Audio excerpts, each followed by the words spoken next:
السلام عليكم ورحمة الله تعالى وبركاته.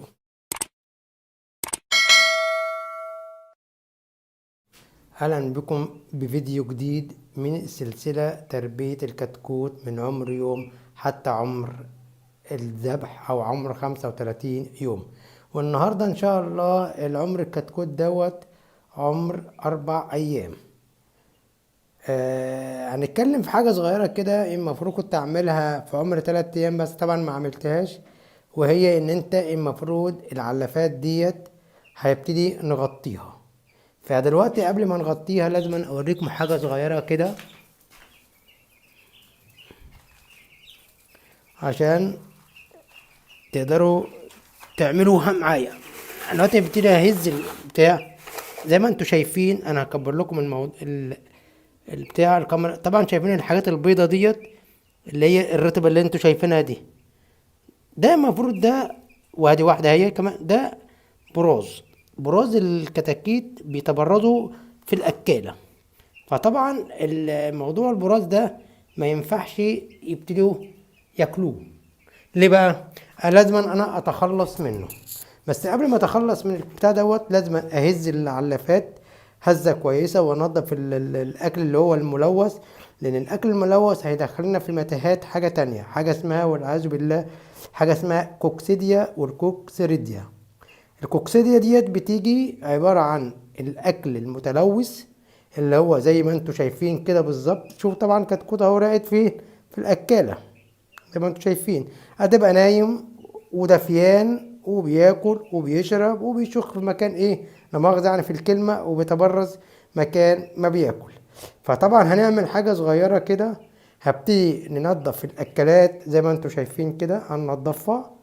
وبعد ما ننضف الأكلات هنشيل الأكل الملوث ده ونبتدي نرميه نتخلص منه بعيد عن أي حاجة عشان ما ياكلوش. وابتدي نغطي الأكلات بالغطيان اللي انتوا شايفينها زي هي دي. الغطيان دي هبتدي نغطيها. وبعد ما نغطيها هوريكم طبعا في خطأ ممكن نقدر الناس تقدر ترتكبه. والخطأ ده مش هقول لكم عليه دلوقتي، هوريكم وانا بعمله دلوقتي، لان لو اتكلمت فيه دلوقتي مش هتعرفوا تفهموه. انا هغطي لكم الاكلات. بعد ما اغطي الاكلات لازما في بريمه هنا كده فوق اهي اللي انتوا شايفينها هناك ديت اللي هي عامله دايره من فوق، لازما تنزلها علشان الغطيان تغطي وتحبك على الاكاله عشان ما فيش اي كتكوت يقدر يدخل جوه.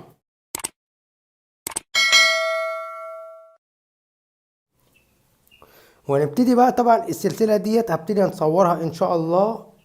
انا صورت لكم عمر يوم وصورت لكم عمر 4 ايام، وان شاء الله برضو كمان يومين كده هعمل لكم فيديو كمان.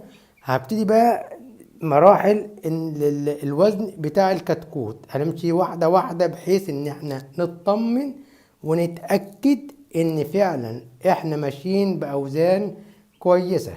بس خلي بالكم من اول عمر يوم لحد عمر ال10 ايام بالظبط لازم نحافظ على درجات الحرارة. ودرجة الحرارة المطلوبة المفروض مطلوبة هي 34 درجة مئوية. ليه؟ عشان تحافظ الكتكوت يتحافظ ان هو لازم يكون دافيان معايا. طبعا المية طبعا زي ما انتم شايفين كده هبتدي تتغير.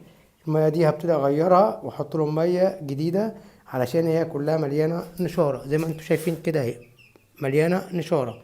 هبتدي بقى ايه اغيرها وابتدي احط الغطيان وابتدي اوزن معاكم الوزنة. اول وزنة هتبتدي النهاردة ان شاء الله. هو عمر الكتكوت بعمر يوم وزنة بتاعته بتبقى عبارة عن 45 جرام.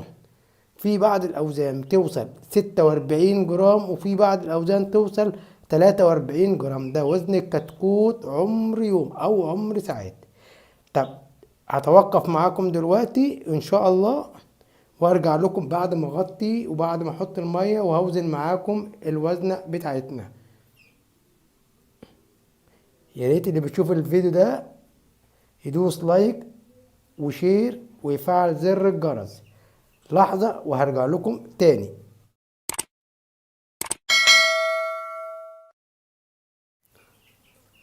ورجعت لكم تاني بعد ما انا زي ما انتوا شفتوا كده حطيت الاكلات وحطيت الغطيان عليها في حاجة صغيرة كده طبعا انا عملتها زي ما انتوا شايفين كده. طبعا شايفين الكتكوت دوت فين حتة دخل جوه، فدخل جوه مع الاكل اللي هيتحط زي اللي انا حاطه كده، ابتدي احطه هيخلي المكان ضيق بالنسبة للكتكوت. هياكل، هيجي يخرج عشان يطلع يشرب مش هيعرف يشرب، ليه؟ اتحبس جوه. فهنعمل ايه بقى؟ البريمه اللي فوق ديت اوريها لكم ديت، انا فوق اهي، شوفوا هو بيعمل ازاي. هبتدي يطلعوا يخشوا لان المكان واسع.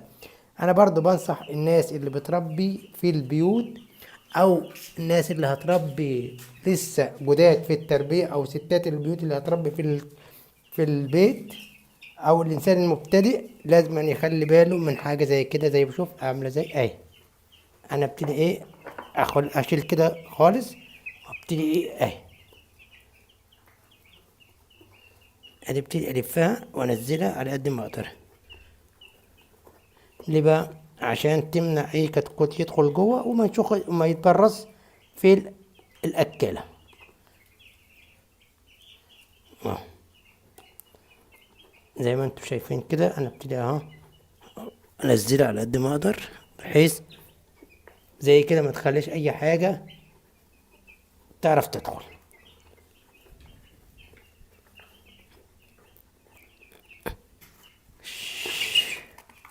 اه زي ما انتم شايفين. اه وابتدي نحط الاكل اهوت. بسم الله الرحمن الرحيم.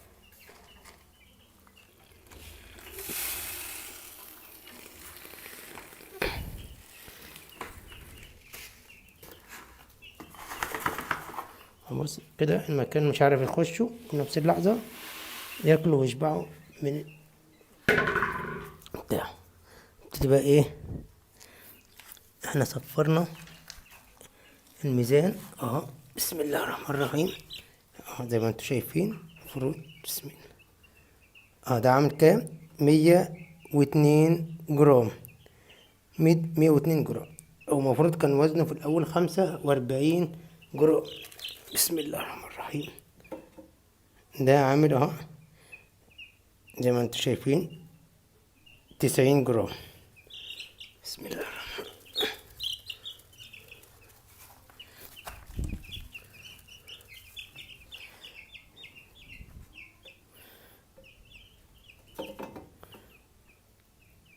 ده عامل 98 جرام. نشوف واحد كمان.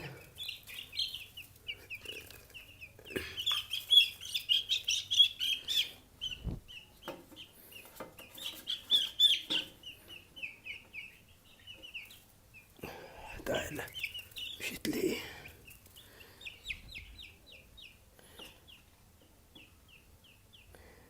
ده عامل 98 جرام. يبقى احنا كده نثبت وزنتنا معايا ان احنا بدايتنا عمر الرابع يوم عامل متوسط وزن من 102، متوسط 98. يبقى متوسط وزن نقدر نقول متوسط بتاعنا هيبقى عامل يعني هنقول 100 جرام. 99 جرام متوسط وزن الكتكوت بتاعنا.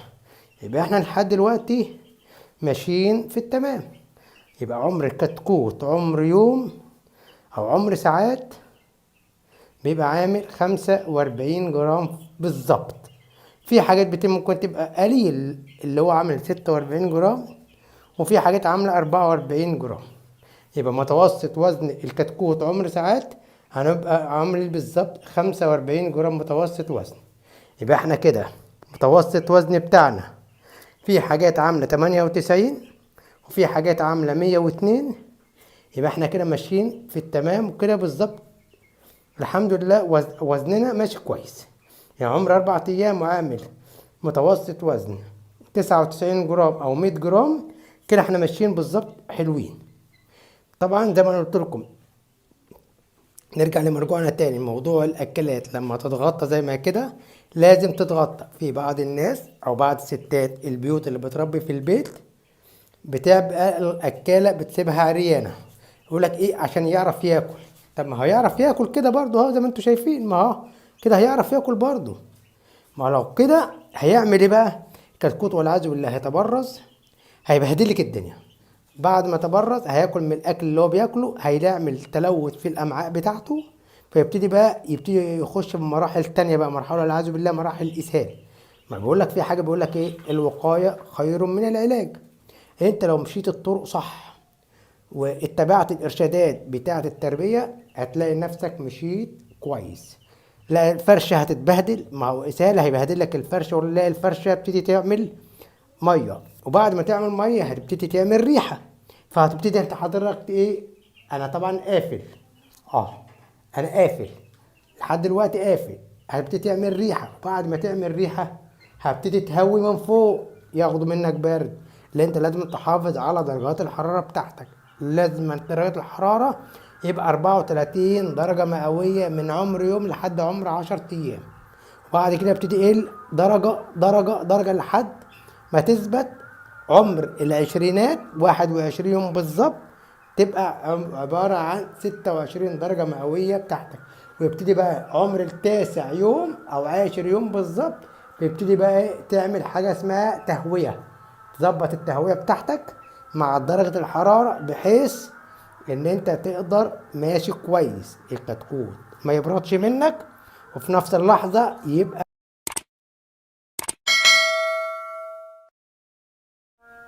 معذرة بس الموبايل مع السخونية بتاعت المكان، للمكان هنا درجة الحرارة بتاعته 34، فسخن مني، جاب لي علامة درجة الحرارة، راح فاصل من السخونية، قال لي ان لازم يحتاج لي تبريد. رحت طبعا ايه، رحت طفيه. نرجع برضو لمرجوعنا. انا طبعا عشان جسمي كله منزل ميه اهو، عرقان جدا من الميه من المكان الحر، فانا المفروض حتى لو اجي اخرج بره الاوضه ديت لازم أنا اقعد شويه في الصاله، عشان انا نفسي ممكن يجي لي برد، لان بره الجو مش حر قوي، وفي نفس اللحظه تلاقي الجو هنا ولع سخن. فطبعا لنا لقاء ان شاء الله في فيديو اخر ان شاء الله. برضه هنوزن معاكم درجات وزن الكتكوت، وان شاء الله لنا لقاء اخر، وشكرا لاستماعكم، والسلام عليكم ورحمة الله تعالى وبركاته.